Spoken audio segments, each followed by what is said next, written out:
মার্কিন president Donald ট্রাম্পের 10 দিনের আলটিমেটাম সরাসরি প্রত্যাখ্যান করে কড়া জবাব দিয়েছে ইরান। তেহরান হুঁশিয়ারি দিয়েছে, হামলা হলে মধ্যপ্রাচ্যে থাকা সব মার্কিন সামরিক ঘাঁটি লক্ষ্য করে পাল্টা আঘাত হানা হবে।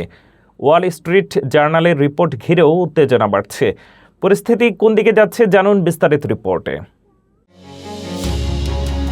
মার্কিন প্রেসিডেন্ট ডোনাল্ড ট্রাম্পের দেওয়া 10 দিনের আলটিমেটাম সরাসরি প্রত্যাখ্যান করে কড়া বার্তা দিয়েছে ইরান। গাজায় এক সম্মেলনে ট্রাম্প নতুন পরমাণু চুক্তিতে আসতে তেহরানকে সময়সীমা বেঁধে দেন।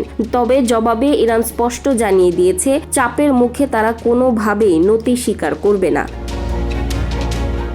জাতিসংঘে নিযুক্ত ইরানের স্থায়ী দূত মহাসচিব আন্তোনিও গুতেরেসের কাছে পাঠানো চিঠিতে সতর্ক করে বলেছেন, যুক্তরাষ্ট্র হামলা চালালে মধ্যপ্রাচ্যে থাকা সব মার্কিন সামরিক ঘাঁটি লক্ষ্য করে বিধ্বংসী পাল্টা আঘাত হানা হবে। ইরান যুদ্ধ চায় না, কিন্তু সার্বভৌমত্বে আঘাত এলে চুপ থাকবে না বলেও জানানো হয়েছে।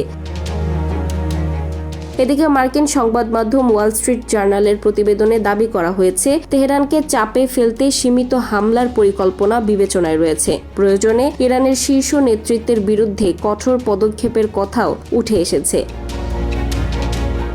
পাল্টা বার্তায় ইরানের সর্বোচ্চ নেতা আয়াতুল্লাহ আলী খামেনি সামাজিক পোস্টে মাধ্যমে এআই নির্মিত যুদ্ধের ছবি পোস্ট করে মার্কিন রণতরী ডুবিয়ে দেওয়ার হুঁশিয়ারি দিয়েছেন। রাশিয়াও সতর্ক করে বলেছে, ইরানের উপর হামলা মানে আগুন নিয়ে খেলা। মধ্যপ্রাচ্যে উত্তেজনা এখন চরমে। পরিস্থিতি কোন দিকে মোড় নেয় সেদিকেই তাকিয়ে বিশ্ব।